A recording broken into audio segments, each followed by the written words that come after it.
क्या कह रहा है 10 वेव्स बनी है। कितनी वेव्स आ गई 10 वेव्स। कितने टाइम पीरियड में 5 सेकंड में।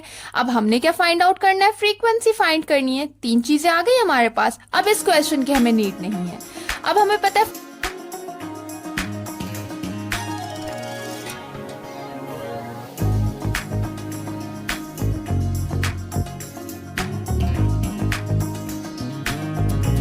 अस्सलाम वालेकुम क्लास, उम्मीद है सब खैरियत से होंगे। आज हम स्टार्ट करेंगे unit number 10 that is general wave properties. So our first MCQs is a girl throws a small stone into a lake. एक गर्ल ने जो है वो एक छोटा सा स्टोन फेंका है किसी लेक के अंदर। Wave spread out from where the stone hits the water and travel to the bank of the lake. अब जहां पर उस स्टोन ने हिट किया है लेक के अंदर, वहां पर हमारे पास क्या बनना स्टार्ट हो गई है, वेव्स बनना स्टार्ट हो गई हैं।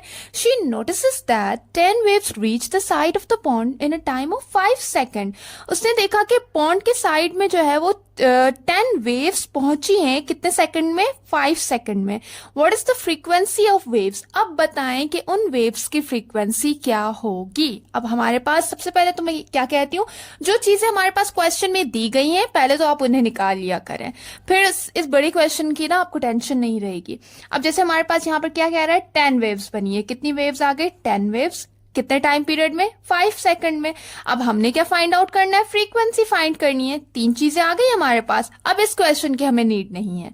अब हमें पता है फाइंड क्या करना है, हमने फ्रीक्वेंसी करनी है। सिंपल यहाँ पर फ्रीक्वेंसी का क्या फॉर्मूला बन जाएगा कि आप वेव्स को डिवाइड कर देंगे टाइम पीरियड के साथ तो आपके पास फ्रीक्वेंसी आ जाएगी। तो सिंपल इसे डिवाइड कर दें। 5 1 5, 5 2 10। फ्रीक्वेंसी हमारे पास कितनी आ गई, दैट इज 2 हर्ट्ज। हर्ट्ज हमारे पास क्या है, फ्रीक्वेंसी का यूनिट है। तो अब ऑप्शन में देखें हमारे पास ये आंसर है A 0.5, B 15, C 2, D 50। तो यहां पर हमारा कौन सा ऑप्शन करेक्ट होगा, option C that is 2 hertz. जो जितना क्वेश्चन सिंपल बन सकता है उसे पहले उतना ही सिंपल बनाया करें ताकि आप लोग इजीली उसे सॉल्व कर सकें। तो चले आते हैं नेक्स्ट एमसीक्यूज पे। और next MCQs is Water waves can be used to show reflection, refraction and diffraction. Water waves show कर रही हैं reflection को, refraction और diffraction. For each of these, which rows show whether or not the speed of water waves change? अब यहाँ पर हमने बताना है कि यहाँ पर कौन सा कॉलम शो कर रहा है कि क्या स्पीड जो है वो वेव की इनमें चेंज हो रही है या फिर नहीं। तो बेटा पहले तो आपने ये बात याद रखनी है कि जो हमारा रिफ्लेक्शन होता है वो बाउंसिंग बैक होती है, ठीक है।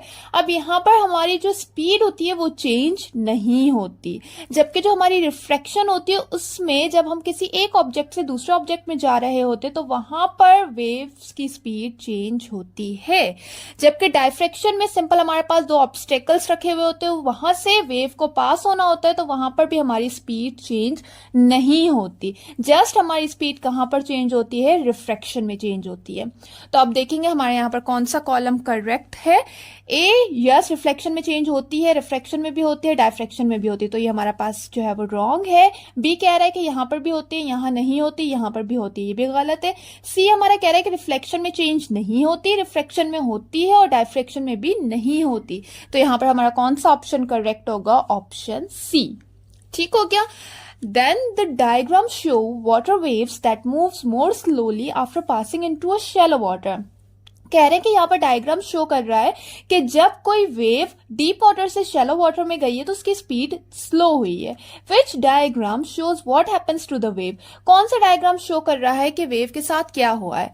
अब बेटा आपने ये बात याद रखनी है कि जब भी कोई वेव डीप वाटर से शैलो वाटर में जाती है तो क्या अफेक्ट पड़ता है कि पहली बात तो उसकी जो वेव लेंथ होती है वो कम हो जाती है, उसके अलावा जो उसकी डायरेक्शन होती है वो चेंज हो जाती है। फॉर एग्जाम्पल एक डायरेक्शन जो है वो इस तरह से सीधी है तो दूसरी ऐसे थोड़ी सी टेढ़ी हो जाएगी, ठीक है। इस तरह से उसकी डायरेक्शन भी चेंज होती है और उसकी जो वेवलेंथ होती है वो कम हो जाती है। तो अब देखते हैं कि यहाँ पर कौन सा ऑप्शन करेक्ट शो कर रहा है इस चीज को। तो यहाँ पर क्या हो रहा है कि भाई वेवलेंथ भी सेम है, डायरेक्शन भी चेंज नहीं हुई, तो ये तो ऑप्शन नहीं है हमारा। यहाँ पर क्या हो रहा है कि यहाँ पर डायरेक्शन तो चेंज हुई है पर यहाँ पर हमारी जो वेवलेंथ है वो क्या हो गई है, बढ़ गई है। ये जो शेडेड एरिया है वो हमारा डीप वाटर को रिप्रेजेंट कर रहा है और यहाँ पर ये वाला शैलो वाटर को। देन उसके बाद यहाँ पर आ जाए, यहाँ क्या हो रहा है कि जब डीप वाटर में था तो इसकी वेवलेंथ ज्यादा थी, जबकि जब शैलो वाटर में आया तो इसकी वेवलेंथ भी कम हो गई और इसकी डायरेक्शन भी चेंज हो गई। जबकि यहाँ पर क्या हो रहा है कि यहाँ पर कम ज्यादा हो रही है, तो यहाँ पर ये वाला ऑप्शन भी हमारा रॉन्ग होगा। तो यहाँ पर कौन सा ऑप्शन हमारा करेक्ट है, दैट इज सी ऑप्शन। ठीक है, क्या वेवलेंथ भी कम हो रही है और हमारी डायरेक्शन भी चेंज हो रही है। देन उसके बाद आ जाते हैं फोर्थ पे। अच्छा बेटा, मैं आप लोग को ये बता दूं कि अगर आप लोग को कोई भी टॉपिक समझ नहीं आ रहा तो आप मुझे कमेंट सेक्शन में बता दिया करें, मैं उसके अलग से वीडियो बना के अपलोड कर दूंगी कंप्लीट उस चीज का एक्सप्लेनेशन के साथ। ठीक हो गया? तो आप लोगों ने बिल्कुल भी परेशान नहीं होना, कोई भी टॉपिक समझना है जस्ट कमेंट में आप मुझे बताएं, मैं आप लोग को कंप्लीट इसकी एक्सप्लेनेशन दे दूंगी। देन उसके बाद फोर्थ है the diagram shows a water wave approaching a barrier with a gap. ठीक है, अब कह रहा है कि डायग्राम यहाँ पर शो कर रहा है कि यहाँ पर हमारे पास बैरियर दिया गया है, वहां से वेव को पास होना है। अब कह रहे हैं the wave reaches point P, wave reach करेगी पॉइंट पी पे। What is the name of the effect that cause the wave to reach point P. अब बताएं कि यहाँ पर कौन सा अफेक्ट होगा, उस अफेक्ट का नाम क्या है कि इस ऑब्स्टेकल से जब कोई वेव पास होकर इस पी पॉइंट पे पहुंचती है तो उसे हम क्या कहते हैं। ए डायफ्रैक्शन, बी डिस्पर्जन, सी रिफ्लेक्शन या फिर डी रिफ्रैक्शन। तो बेटा याद रखिएगा, जब हमारे पास कोई ऑब्स्टेकल्स रखे गए हो वहां से वेव पास हो तो उस प्रोसेस को हम कहते हैं दैट इज डायफ्रैक्शन। तो यहां पर कौन सा ऑप्शन करेक्ट होगा, option A. Then water wave passed from deep into the shallow region, then refracted. The characteristic of wave which will remain constant is. अब कह रहे हैं कि जब कोई वेव डीप वाटर से शैलो वाटर में जा रही है तो बताएं कि कौन सी ऐसा करेक्टरिस्टिक है जो कि सेम रहता है और बाकी सब चेंज हो जाते हैं। तो याद रखिएगा, डायरेक्शन जैसे हमने ऊपर पढ़ा वो तो चेंज होती है, स्पीड भी चेंज होती है, वेवलेंथ भी चेंज होती है। तो यहाँ पर हमारा कौन सा ऑप्शन कांस्टेंट रहेगा, that is B frequency. Frequency हमारी चेंज नहीं होती। Then which is not a characteristic of wave, इनमें से कौन सा करेक्टरिस्टिक वेव का नहीं है। एम्पलीट्यूड भी है, पीरियड भी है, वेलोसिटी भी है। कौन सा ऑप्शन यहाँ पर हमारा करेक्ट होगा, option C, mass is not the characteristic of wave. Then, when an oscillating object is in simple harmonic motion, its maximum speed occur when the object is at its. अब यहाँ पर हमारा simple harmonic जो है वो pendulum बनाया गया है ऑसिलेटिंग। चलो इसी एग्जांपल ले लेते हैं, ठीक है। अब कह रहे हैं कि यहाँ पर जो हमारा ऑसिलेटिंग ऑब्जेक्ट है जो कि सिंपल हार्मोनिक मोशन में, बताएं कि उसकी मैक्सिमम स्पीड क्या होगी। अब जब यहाँ पर जो है वो सिंपल पेंडुलम है, जब वो अपनी मीन पोजीशन पे होता है या फिर इसे हम इक्विलिब्रियम पोजीशन भी कहते हैं, तो वहां पर जो उसकी स्पीड होती है वो क्या होती है, मैक्सिमम होती है। तो ये बात आपने याद रखनी है। अब हमें पता है सिंपल पेंडुलम किस तरह से सिंपल हार्मोनिक मोशन होती है कि पहले पेंडुलम जो है वो एक्सट्रीम पोजीशन पे जाएगा, फिर वापसी मीन पोजीशन पे आएगा, फिर इस तरफ जाएगा। तो बेटा याद रखना है कि जब वो अपनी मीन पोजीशन या फिर इसे इक्विलिब्रियम पॉइंट भी कहते हैं वहां पर होता है, तब उसकी स्पीड क्या होती है, मैक्सिमम होती है। तो अब हम ऑप्शन देखते हैं कि हमारा ऑप्शन है क्या ऐसा कुछ। A highest point, B lowest point, C equilibrium point, D extreme point. तो कब हमारी जो स्पीड होती है वो मैक्सिमम होती है हमारी इक्विलिब्रियम पॉइंट पे। Then in an oscillating pendulum, the bob accelerate from its extreme position due to. अब क्या कह रहे हैं कि हमारे जो है oscillating pendulum है वो जब अपनी extreme position पे पहुंच रहा है तो वापसी से वो अपनी mean position पे किस वजह से आ रहा है, तो वो किस वजह से आता है, gravitational force की वजह से। ठीक है, तो यहां पर देखें हमारा कौन सा ऑप्शन करेक्ट होगा, A inertia, B tension, C wind and D gravitational force. तो कौन सा ऑप्शन करेक्ट होगा, डी ग्रेविटेशनल फोर्स की वजह से। In the ball and ball system the mean position is eight.